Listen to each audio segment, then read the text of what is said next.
Hey YouTube, I'm starting to go through the book of Numbers, and there's a couple of different things here in chapter 5 that making some bells go off. The first thing is in verses 5 through 10. This is concerning confession and restitution. These say, "The Lord spoke to Moses, saying, Speak to the Israelites. When a man or woman wrongs another, breaking faith with the Lord, that person incurs guilt and shall confess the sin that has been committed. The person shall make full restitution for the wrong, adding 1/5 to it, and giving it to the one who was wronged.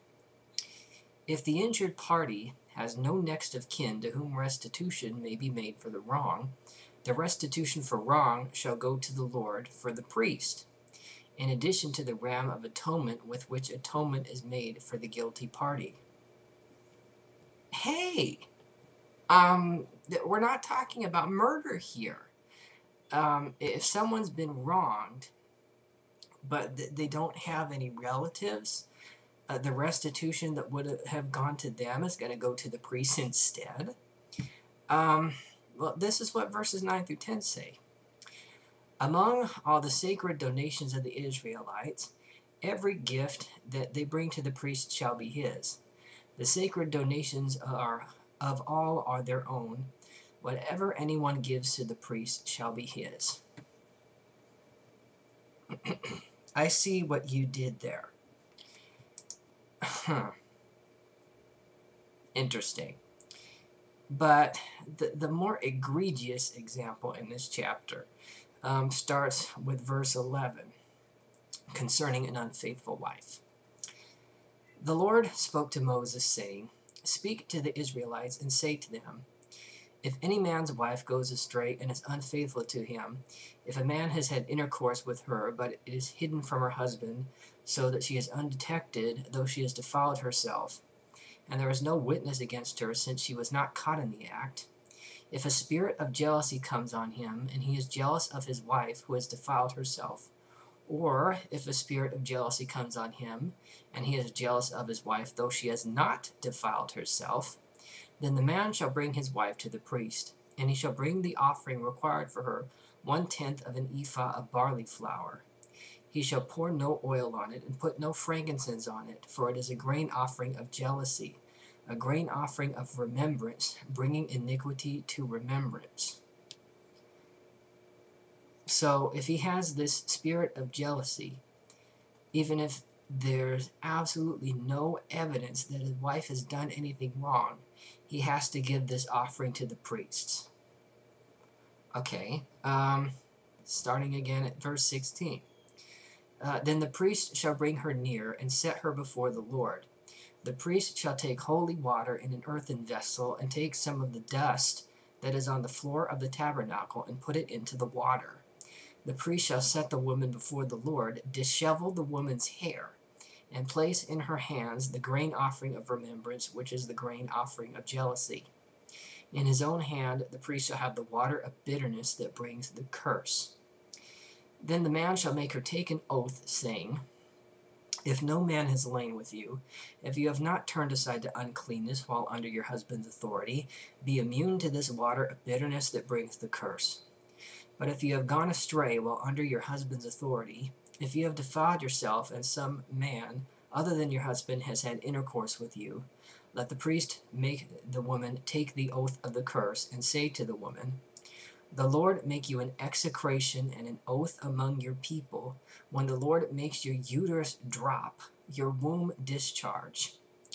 Now may this water that brings the curse enter your bowels, and make your womb discharge, your uterus drop.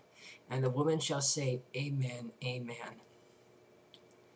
So even if there's absolutely no proof that she's done anything, and her husband just has this spirit of jealousy come upon him capriciously, she's going to be subjected to all of this. Telling her that her womb is going to fall out. Here we continue in verse 23. Then the priest shall put these curses in writing and wash them off into the water of bitterness. He shall make the woman drink the water of bitterness that brings the curse, and the water that brings the curse shall enter her and cause bitter pain. Okay, so the innocent woman is going to have bitter pain because, who knows what crap has been put into this water. She's suffering for absolutely no reason. Continuing. The priest shall take the grain offering of jealousy out of the woman's hand, and shall elevate the grain offering before the Lord, and bring it to the altar. And the priest shall take a handful of the grain offering as its memorial portion, and turn it into smoke on the altar, and afterwards make the woman drink the water. But of course the rest of the grain offering he keeps. When he has made her drink the water, then, if she has defiled herself and has been unfaithful to her husband, the water that brings the curse shall enter into her and cause bitter pain, and her womb shall discharge, her uterus drop, and the woman shall become an execration among her people. But if the woman has not defiled herself and is clean, then she shall be immune and be able to conceive children.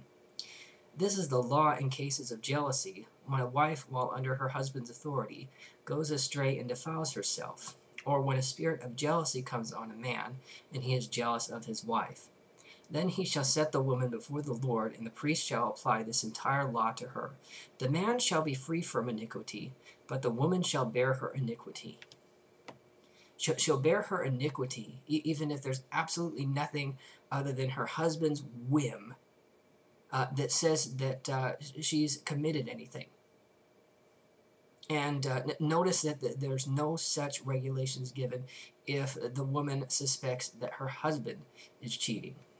But, then that's probably because the man could take another wife if he decides to sleep with someone else who hasn't been married.